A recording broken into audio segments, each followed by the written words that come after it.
తాకట్టులో ఉన్న బంగారాన్ని విడిపించి ఆ రోజున్న మార్కెట్ ధర కట్టి మిగిలిన డబ్బును మీకు అందిస్తుంది ఎస్వీఎస్ గోల్డ్. గారు రికమెండ్ చేయడం వల్లనే మళ్ళీ రెండో అవకాశం వచ్చింది. సరే. ఆయన వల్ల టాప్ 14 వరకు వెళ్ళారు. ఆయన రికమెండేషన్ ఉంది అనేసి అన్నారు. దానికి క్లారిటీ ఇవ్వాలని ఎప్పుడైనా అనుకున్నారా? నాగబాబు గారు ఇది బిగ్ బాస్. ఉమ్, నాగబాబు గారు ఉమ్, మెగా ఫ్యామిలీ ఉమ్, సినిమాలు, చిరంజీవి గారి సినిమాలు. నాగబాబు గారు ఉమ్. బిగ్ బాస్ హౌస్లోకి పంపించడం ఈజీయా, ఈ మెగా హీరోలు సినిమాలు చేసే క్యారెక్టర్ చెప్తే ఈజీయా? ఈ సినిమాలు చెప్తే easy. ఇదే కదా ఈజీ. ఇప్పుడు వచ్చి వరుణ్ తేజ్ సినిమాలు నన్ను ఎక్కడైనా చూసారా మీరు? లేదు ఆ, చూసారా? లేదు ఆ? లేదు. వాల్తేరు వీరయ్య, ఉమ్, బాబీ గారు, డైరెక్టర్ బాబీ గారు ఇచ్చిన క్యారెక్టర్, ఉమ్, నేను వెళ్ళి రిక్వెస్ట్ చేసుకున్న క్యారెక్టర్.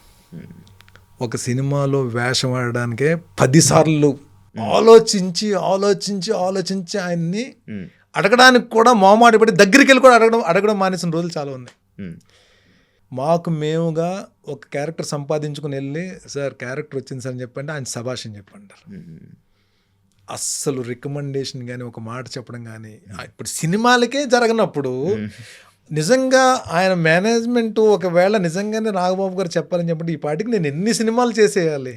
ఎప్పటి నుంచి 2009 నుంచి ఆయనతో ట్రావెలింగ్, 2009 నుంచి 2026, 17 సంవత్సరాలు. ఈ 17 సంవత్సరాలు ఎన్ని సినిమాలు చెప్పేసి ఉండాలి ఆయన క్యారెక్టర్లు అయినా? అవును అవును ఓకే ఎంతమంది హీరోస్ ఉన్నారు ఫ్యామిలీలో, మెగా ఫ్యామిలీలో? అవును. సింపుల్ లాజిక్ ఇది. నేను ఎవరో కామెంట్ చేశారు, ఎవరో ఏదన్నారు, లేదా నెగిటివ్గా మాట్లాడారు, వాళ్ళకి నేనేం కౌంటర్ ఇవ్వట్లా. ఉమ్, ఉమ్, లెట్ దెమ్ టాక్. వాళ్ళని ఏదైనా మాట్లాడుకోనండి, అది నేను ఓకే, మీరు ఏదనుకున్నా పర్లేదు, నేను దాని గురించి రియాక్ట్ అవ్వలేదు.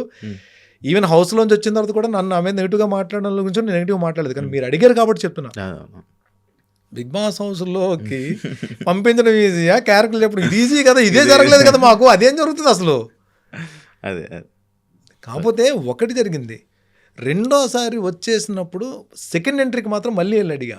సెకండ్ ఎంట్రీ సార్ ఇప్పుడు వెళ్ళడం అవసరమా, వచ్చేసాను కదా, సెకండ్ ఎంట్రీ మళ్ళీ వెళ్ళడం అవసరమా అని చెప్పంటే అప్పుడు ఆయన అన్నమాట చెప్తున్నా, ఇది కూడా ఈ 6 వారాల్లో నీకు ఒక ఫ్యాన్ బేస్ వచ్చేసింది, నీకు లోపల ఉన్న నీ క్యారెక్టర్ కానీ ఒకటి అనుకున్న వాళ్ళు, నువ్వు వేరే రకంగా ఉన్నావు.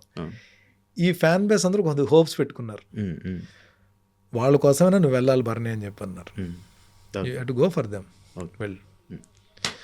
ఆయన ఎప్పటికండి మేము ఒక సినిమాలో వేషం చెప్పాలని చెప్పడానికి మాకు నోరు రాదు, అడగడానికి మాకు నోరు రాదు ఆయన దగ్గర. వీఆర్ డిఫరెంట్ అండి, మా రిలేషను, మా అనుబంధం.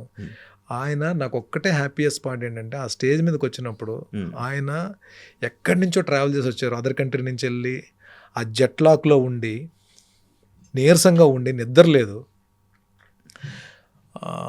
ఒక మెయిన్ పర్సన్ పార్టీలో, ఒక మెయిన్ పర్సన్కి సంబంధించిన వాళ్ళ ఇంట్లోకి సంబంధించిన మ్యారేజ్కి అటెండ్ అవ్వాలి, అది కూడా వదిలేసి, ఆ వీక్నెస్ కూడా వదిలేసి, ఫ్యామిలీ వీక్ గురించి నా గురించి మా మదర్ని తీసుకుని స్టేజ్ మీదకి వచ్చి, అలాంటి ఒక నేషనల్ టెలివిజన్లో ఇంతమందికి తెలిసేలా భరణి నా తమ్ముడు, నా ఆత్మీయుడు అని చెప్పన్నారు. చాలు, ఆ మాట చాలు.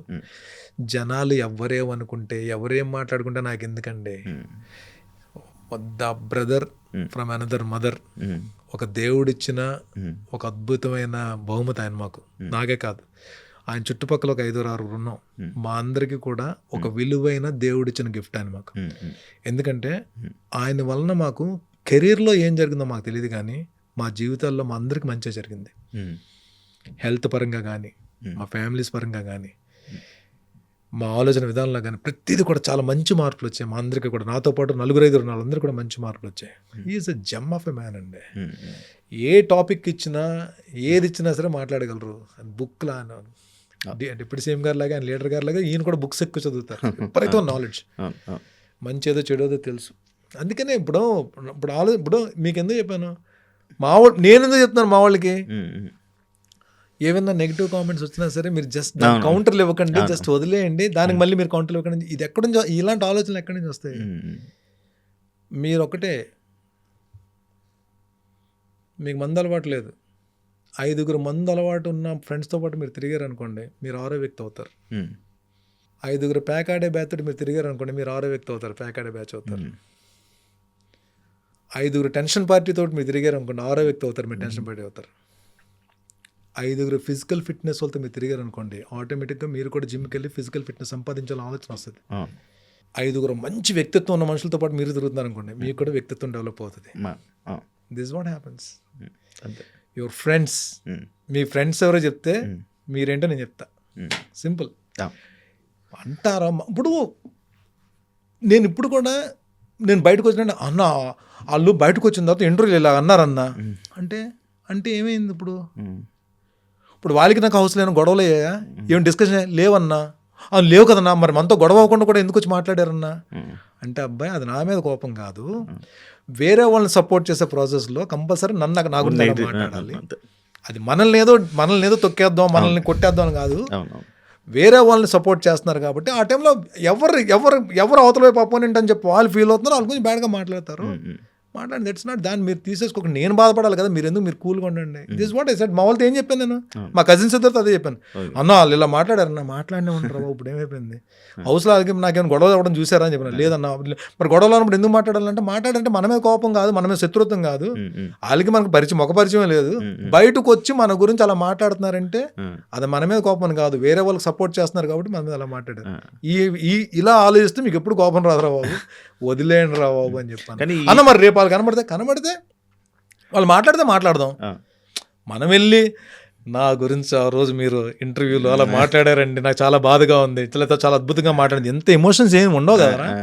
ఒకవేళ మనం వెళ్ళినప్పుడు వాళ్ళు నవ్వి మంచిగా మాట్లాడారనుకో, రెస్పెక్ట్గా మాట్లాడదాం. ఒకవేళ మాట్లాడదనుకో కామ్గా ఉందాం.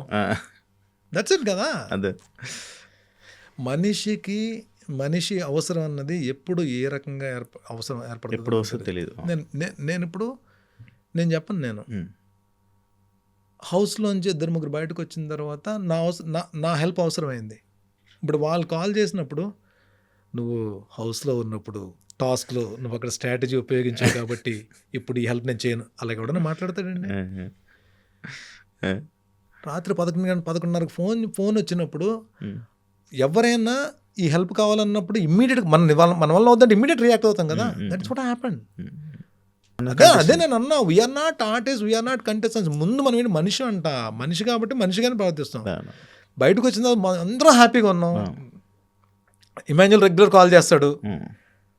సుమన్ శెట్టి అంటే కొడతాడు. నేను కాల్ చేయకపోతే కోపడతాడు, అలుగుతాడు.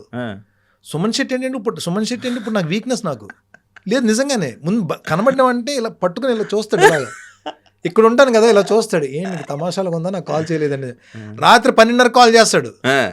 ఒకవేళ నిజంగా అలిసిపోయి పడుకునిపోయి కాలుతున్నాను అనుకోండి, మిస్డ్ కాల్ చూసి ఫోన్ మిస్డ్ కాల్ చూస్తాను కదా, పొద్దున్న లేచి జిమ్కి వెళ్ళే ముందు టైం తర్వాత కాల్ చేస్తాను. అంతేలే అన్న, మా కాల్స్ ఎందుకు పిక్ చేస్తావు, మేమంటే మాకు బర్నర్ కావాలి కాబట్టి ఇలా ఉంటుంది. Emotional blackmailing is such sweet thoughts.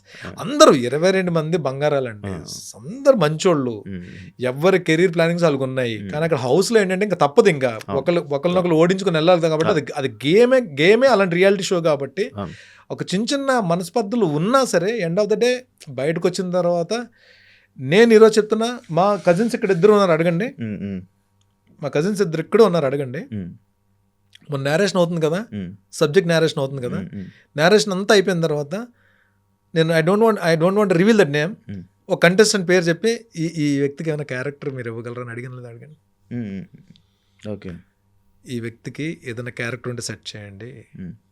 నేను ఐ డోంట్ పేరు కూడా చెప్పట్లే, ఇవ్వండి ప్లీజ్ అని చెప్పండి. తప్పకుండా బర్నీ గారు, నేను మీకు ఒకసారి ఫైనల్ నేరేషన్ అయిపోయిన తర్వాత ఏ క్యారెక్టర్ ఫిట్ అవుద్దో చెప్పి నేను చెప్తానని చెప్పాను. నాకేం అవసరం, లోపల మాట ఇచ్చారు కదా వాళ్ళకి, అంటే అది చాలా మంది చాలా రకాలుగా మాటలు ఇచ్చారు, చాలా రకాలుగా మాటలు ఇచ్చారు. ఇక్కడ అది గుర్తుపెట్టుకుని అంత మనం ఇట్ ఈస్ దేర్. అది చెయ్యకపోయినా సరే నాకు ఇప్పుడు మీరు ఇప్పుడు నేను వచ్చినా ఏమన్నా ఎక్కడైనా నాకు ఏమో ఒక అవకాశం ఉంటే ఒక మాట వేస్తానని నేను చెప్పాను. డెఫినెట్గా అది మాట పడుతుంది, ఎక్కడో దగ్గర పడుతుంది, అవకాశం రావాలి. ఇది నేను ఏమంటానంటే అక్కడది అయిపోయింది, అది వదిలేద్దాం అంట. మళ్ళీ మనందరం వన్స్ ఇన్ ఏ వైల్ పాప అమ్మాయి దివ్య కాల్ చేస్తుంది, సంజన గారు కాల్ చేస్తారు, వాళ్ళందరూ టచ్లో ఉన్నారు, అందరూ సరదాగా మంచిగా మాట్లాడుకున్నాం. We are good, we are very good, మంచి గ్రూప్ ఉంది. ఇప్పుడు నేనేమంటానంటే, ఒక మా వాళ్ళు ఏదైనా స్క్రీన్ షాట్ తీసి నేను తక్కువ వెళ్తాను, మా వాళ్ళు వెళ్తారు ఇన్స్టాలోకి, లేదంటే ఇలా అయిందని పోస్ట్ చేయగానే ఏం పెట్టాలో కూడా చెప్తా. ఒక స్క్రీన్ షాట్ చేసి పెడతారు. అంటే సింపుల్ జస్ట్ ఎగ్జాంపుల్గా చెప్తున్నాను, నేను సీరియస్గా తీసుకోకండి. ఇమాన్యుల్ పాపం ఒక 1 వీక్ నుంచి కలుద్దాం అని చెప్పంటే నేను నా షూట్స్లో బిజీ ఉన్నాను, తన షూట్స్లో తను బిజీ ఉన్నాడు. మొత్తానికి ఒక టైం సెట్ అయింది, ఇమాన్యుల్ నేను కలుద్దాం అని చెప్పి ప్లాన్ చేసుకున్నాను. నేనేంటి అక్కడికి ఒక డైరెక్టర్ నేరేషన్కి వస్తున్నాడు. నా ఆలోచన ఏంటంటే నేరేషన్ అయ్యే లోపల వీళ్ళిద్దరు వచ్చేస్తే డైరెక్టర్కి వీళ్ళిద్దరిని పరిచయం చేద్దామని. ఎవరిని? సుమన్ శెట్టిని, ఇమాన్యుల్ పరిచయం చేసి చూడండి మన కథలో వీళ్ళిద్దరికి ఏమైనా సెట్ అవుతాయి క్యారెక్టర్, ఇది నా ఐడియా.